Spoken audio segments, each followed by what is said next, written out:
Congress party का इतिहास भारत की स्वतंत्रता संग्राम से जुड़ा हुआ है और यह पार्टी एक समय देश के राजनीतिक परिदृश्य पर छाई रही। लेकिन बीते कुछ दशकों में पार्टी के भीतर की राजनीति और उसके फैसले कई सवाल खड़े करते हैं। गांधी परिवार के प्रति वफादारी और उसके इर्द गिर्द घूमती नीतियों ने पार्टी को कहीं ना कहीं सीमित कर दिया है। यह स्थिति तब और स्पष्ट हो जाती है जिसमें कांग्रेस पार्टी के भीतर उन नेताओं को अनदेखा किया जाता है जिन्होंने संगठन और देश के लिए अपना अहम योगदान दिया, लेकिन गांधी परिवार के वफादार नहीं माने गए। भारतीय व्यंजन रेसिपी। अभी डॉक्टर मनमोहन सिंह के निधन के बाद कांग्रेस द्वारा उनके स्मारक की मांग ने इस मुद्दे को फिर से उजागर किया। 2 बार के प्रधानमंत्री डॉक्टर मनमोहन सिंह का 26 दिसंबर 2024 को निधन हो गया। उनके निधन के बाद कांग्रेस अध्यक्ष मल्लिकार्जुन खड़गे ने प्रधानमंत्री नरेंद्र मोदी को पत्र लिखकर दिल्ली में उनके नाम पर एक स्मारक बनाने की मांग की। खड़गे ने अपने पत्र में मनमोहन सिंह के योगदान का उल्लेख करते हुए इसे देश के लिए सम्मान की बात बताया। यह बात सुनने में भले ही संवेदनशील और जायज लगे, लेकिन इसने एक बार फिर पार्टी की राजनीति और उसके असली उद्देश्यों पर सवाल खड़े कर दिए। प्रणब मुखर्जी की बेटी शर्मिष्ठा मुखर्जी ने इस पर तीखी प्रतिक्रिया दी। उन्होंने सोशल मीडिया पर कहा कि जब उनके पिता पूर्व राष्ट्रपति प्रणब मुखर्जी का निधन हुआ था तब कांग्रेस ने उनके सम्मान में एक शोक सभा का आयोजन नहीं किया था।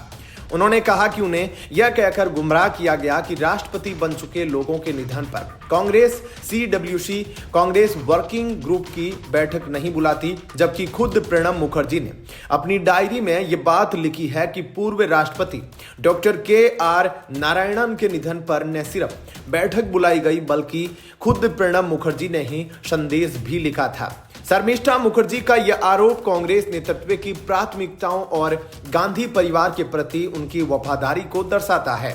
इससे पहले भी कांग्रेस की इस नीति का उदाहरण PV नरसिम्हा राव के मामले में देखा गया।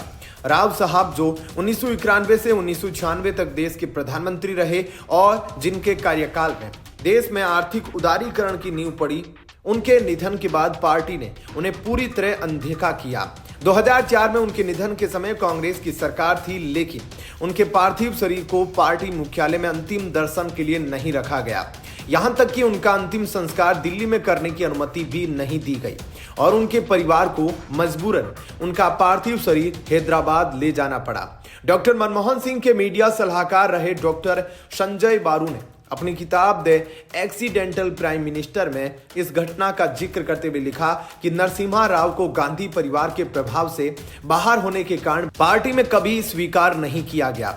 यह केवल नरसिम्हा राव या प्रणब मुखर्जी तक सीमित नहीं है, बल्कि लाल बहादुर शास्त्री जैसे नेताओं के साथ भी पार्टी ने ऐसा ही व्यवहार किया।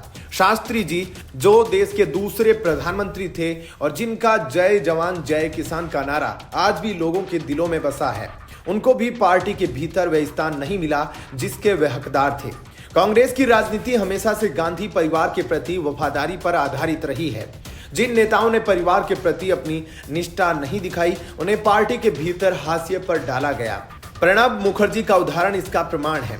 दशकों तक कांग्रेस में अपनी सेवाएं देने और देश के राष्ट्रपति पद तक पहुंचने के बावजूद उनके निधन पर पार्टी ने शोक सभा तक आयोजित नहीं की। यह विडंबना ही है कि जिस पार्टी ने अपने वरिष्ठ नेताओं को उचित सम्मान नहीं दिया, वह आज डॉक्टर मनमोहन सिंह के लिए स्मारक की मांग कर रही है। फिलहाल इस खबर में इतना ही। आगे की अपडेट के लिए बने रहिए लाइव टीवी न्यूज के साथ। धन्यवाद। जय हिंद।